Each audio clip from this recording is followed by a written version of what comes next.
A day after the grand jury made the decision not to indict the police officer who shot and killed unarmed teenager Michael Brown in Ferguson, Missouri, authorities are waiting and watching to see what happens next.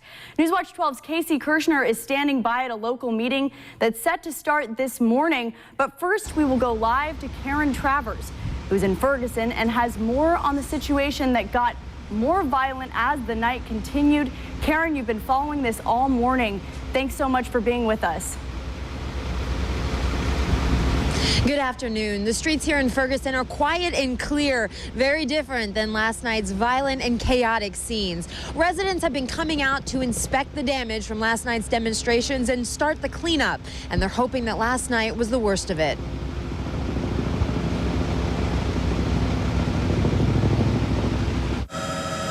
With daylight, an uneasy calm seemed to settle over Ferguson. The streets quiet as law enforcement officials surveyed the damage from the violent protests overnight. There was looting, store windows smashed. This is the inside of a Walgreens drugstore. Law enforcement hurled tear gas and smoke bombs to try and disperse the angry crowds. At least a dozen buildings set on fire. Officials said most were total losses. I don't think we were underprepared, but I'll be honest with you, unless we bring 10,000 policemen in here, I don't think we can prevent folks that really are intent on just destroying a community. The prosecutor's office released more than 1,000 pages of grand jury evidence to bring transparency to this secret process. That includes Wilson's account of how Brown pushed him into his police SUV and tried to grab his gun. "Hands are up and he's coming in my vehicle," he said. "I was hit right here in the side of the face with a fist. The only way I can describe it is I felt like a 5-year-old holding on to Hulk Hogan."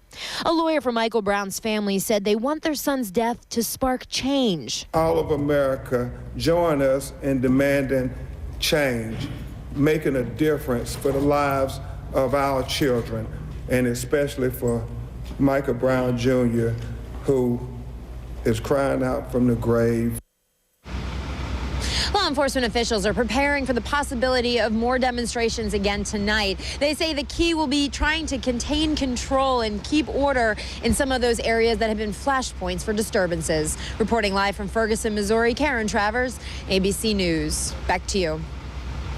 And Newswatch 12's Casey Kirshner is live at Vogel Plaza in Medford, where a group is set to meet in the next hour. Casey, have any protesters begun to gather there?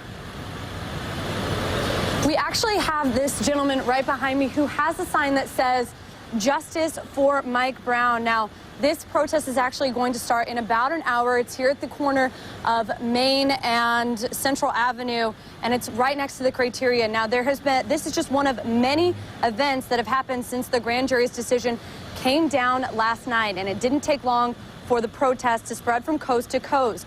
Dozens of people in Portland took to the streets overnight in peaceful protest. They walked down through downtown holding signs and chanting, some saying they were disappointed in the American justice system, saying they were shocked and upset by the decision.